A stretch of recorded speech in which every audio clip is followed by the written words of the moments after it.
Hey everybody, Ryan here, and today we're going to be putting out the Pre-Emergent, which is the pre-emergent for the front yard.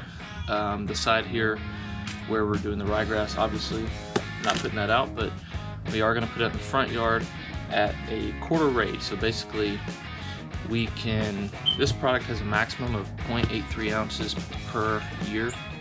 So we'll split that into fours, which comes out to roughly 0.21 ounces per 1,000 square feet. And it'll last about 3 months or so, and then we'll put another quarter rate.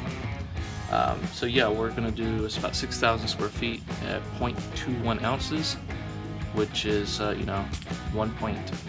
comes out to about 1.2 ounces per diameter.